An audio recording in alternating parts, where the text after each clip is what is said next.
As Rawa is a coral island, you mustn't miss the opportunity to go and do some snorkeling or diving. I don't have my diving license, so we're left with snorkeling. So I'm going to get my little mask. Now, if you're feeling a bit nervous about going swimming in the ocean, do you feel a bit nervous, Omid? I think you are, because you're going to take Oh, here we go. one, This is about my size, I think. Yeah. Thanks very much. We've got to practice safe snorkeling. Oh no!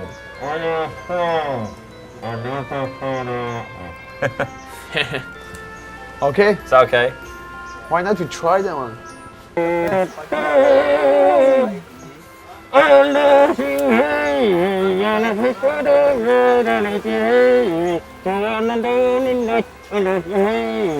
One of my favourite fishes is the little clownfish, the orange and white one. So I'm hoping we're going to find some amongst the coral. See ya!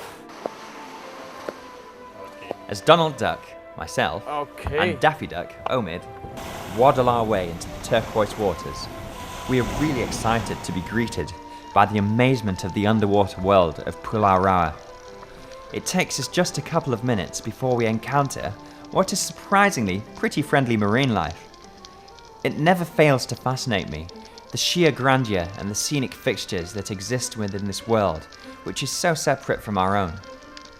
As with many coral reefs around the world, there are some signs of decay, but still plenty of opportunity to interact with these amazing underwater plants and the tropical fish that make up this fragile ecosystem. It's the responsibility of tourists and locals alike to help to preserve the health and longevity of these precious natural wonders, as we realized while we were snorkeling. It is very easy for this jewel that our country possesses to be lost forever. Omid and I got accustomed to our surroundings very quickly, and we could have stayed down there forever. Not really, but you know what I mean.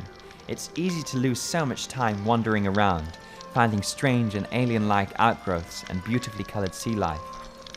However, we are careful not to venture too close to the occasional jellyfish that we encounter. Though seemingly fragile and harmless to look at, they can leave you with a rather painful experience if you decide to get too friendly with them. For that matter, we also make sure we don't accidentally stand on those sea urchins. I don't think you would want to, of course, because they obviously look a lot more painful to touch. Better to appreciate these creatures from a distance.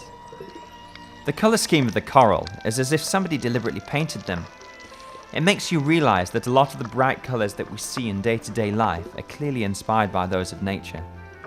It's so cute how all these different fish intermingle with one another like happy neighbours. It feels so Satu Malaysia down here. I particularly love the way the sea anemone sway to the ocean currents, giving the impression that they are almost animal-like rather than static plants.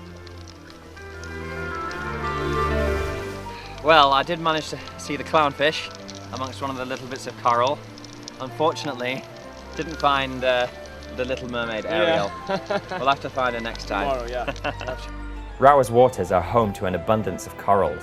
You can find stretches of white sugary sand, secluded beaches, clear green water and swaying palm fronds offering cooling shades. It's truly an unspoilt oasis of peace and tranquility. There's no TV, no phone lines, no cars, no crowds, and no reason to run after time. It always amazes me how many fascinating things there are to discover in each state in Malaysia, and Johor is no exception.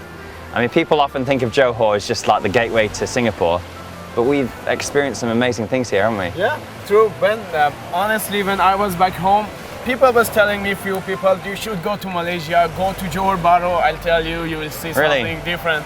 When I came here, I didn't expect that to see such a beautiful, beaches like this. Yeah, it's been good. Yeah, we were snorkeling all day, swimming, having fun. It's a great thing. I like it. Oh, I'm glad you've had so much fun. Yeah.